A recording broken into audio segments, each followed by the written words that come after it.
बिस्मिल्लाहिर्रहमानिर्रहीम। फरमान मुस्तफ़ा सल्लल्लाहु तआला अलैहि वसल्लम, जो मुझ पर एक मरतबा दुरूद शरीफ पढ़ेगा अल्लाह ताला उस पर 10 रहमतें भेजता है। सल्लु अलल हबीब। आज की सुन्नत मुबारका ये है कि पानी 3 सांस में पीना सुन्नत मुबारका है। फ़र्ज़ आलूम के लिए दावत इस्लामी के मदनी काफ़िले में सफ़र करें, नमाज कोर्स करें।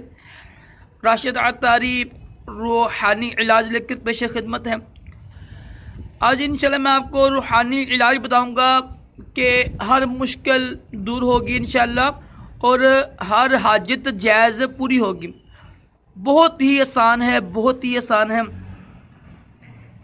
दिन में किसी भी वक़्त, यानी जिन 3 वक़्त में नमाज पढ़ना मना है, तुलुब आफ्ताब, ज़वाल का और जो मगरिब का वक़्त होता है ना, इसके अलावा किसी भी वक़्त जो दुआ पढ़ते हैं ना, जो दुआ पढ़ते हैं हम नमाज में, सुब्हानक अल्लाहुम्मा, सबसे पहले दुआ पढ़ते हैं जो है ना, सना पढ़ते हैं, तो सुब्हानक अल्लाहुम्मा ये पढ़ के ना अपने रोज़ाना 7 बार अव्वल आखिर दूसरी पढ़ लीजिएगा।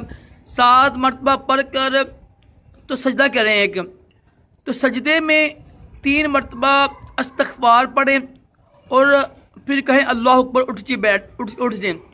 छोटा सा अमल है। और फिर दुआ मांगे, इंशाल्लाह आपकी हर दुआ भी कबूल होगी और हर जायज़ हाजत भी पूरी होगी।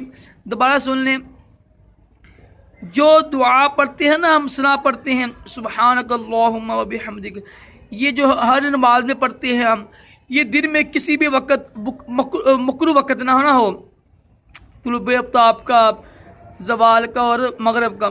कुछ लोग बेचारे समझते हैं कि ज़वाल का वक़्त रात को भी होता है, रात को 12 बजे भी होता है। बेवकूफ़ है। ज़वाल का मतलब है कि ये सूरज है, सूरज जब सिर के ऊपर आ जाए फिर से कहते हैं ज़वाल कहते हैं। रात को कौन सा सूरज निकला होता है, तो ज़वाल का वक़्त सुबह होता है, रात को नहीं होता है।